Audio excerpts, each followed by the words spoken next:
Friends, இன்றைக்கி வத்த குழம்பு வைக்க போகிறோம். எப்படி செய்கிறதுன்னு பார்க்கலாம். அதுக்கு வெங்காயம் ஒரு கைப்பிடி அளவு, பூண்டு, கருவேப்பிலை. என்கிட்ட எல்லா வத்தலும் இருக்குது, அதனால் நான் எல்லா வத்தலும் எடுத்துக்கிட்டேன். உங்கள்கிட்ட என்ன வத்தல் இருக்கோ அதை வச்சு குழம்பு வைங்க. 3 தக்காளி இந்த மாதிரி அரைச்சி வச்சுக்கோங்க. சட்டி சூடாயிடுச்சு. இப்போ எண்ணெய் சேர்த்துக்கலாம்.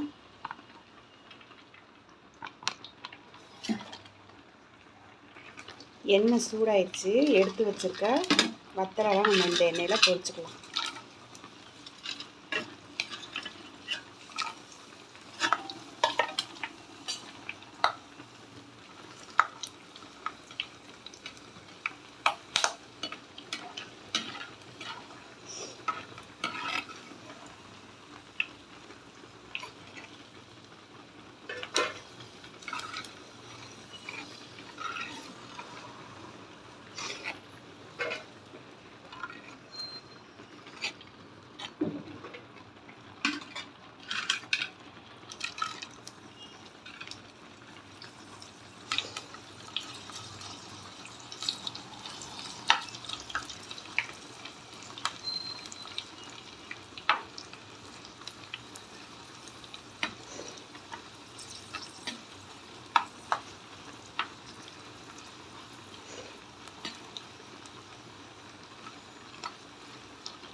வத்தல் வறுத்து வச்ச அதே எண்ணெயிலே இப்போ நம்ம கடுகு 1 ஸ்பூன்,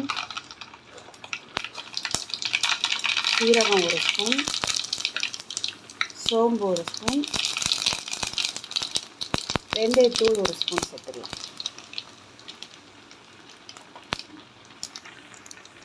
அடுத்து பூண்டு சேர்த்துக்கலாம். அடுத்து கருவேப்பிலை சேர்த்துக்கலாம். அடுத்து வெங்காயம் சேர்த்துக்கலாம்.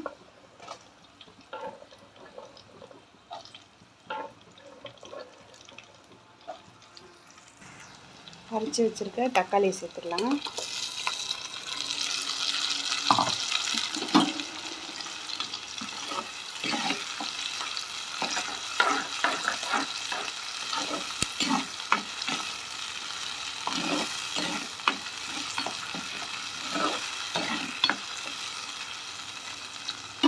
இந்த தக்காளி அரைச்சி சேர்க்கும்போது பார்த்திங்கன்னா குழம்பு நல்லா திக்காக கிடைக்கும். அதுக்காக தான் தக்காளி அரைச்சி சேர்க்குறது.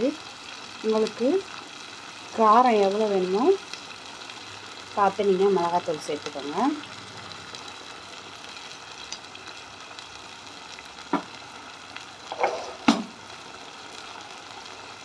மஞ்சத்தூள் 1 ஸ்பூன், மல்லித்தூள் 2 ஸ்பூன் சேர்த்துக்கலாம்.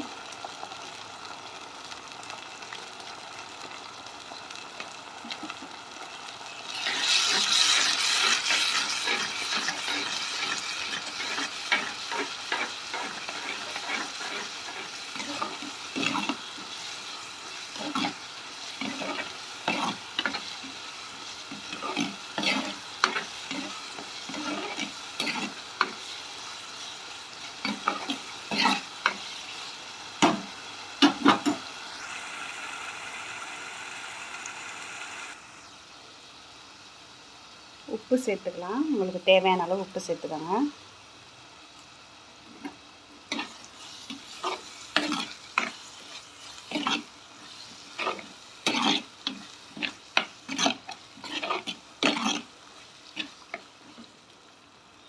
இப்போ ஒரு லெமன் சைஸ் அளவு புளி எடுத்து நம்ம கரைச்சி ஊற்றலாம்.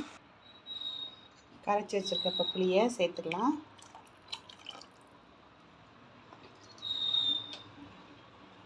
இப்போ கொதி வரட்டும் நல்லா.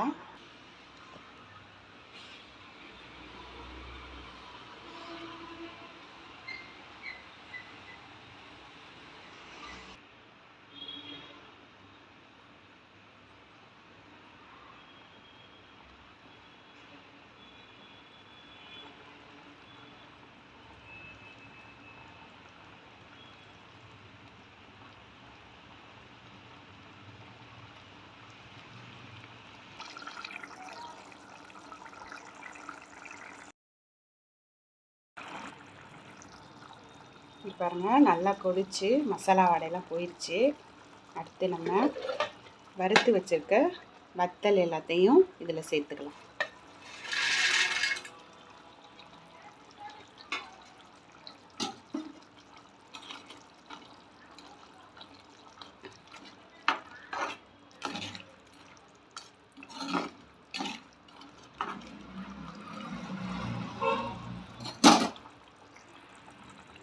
அவ்வளோதான், வத்த குழம்பு ரெடி ஆயிடுச்சு. இது மாதிரி நீங்களும் செஞ்சு பாருங்கள். டேஸ்ட்டு சூப்பராக இருக்குது.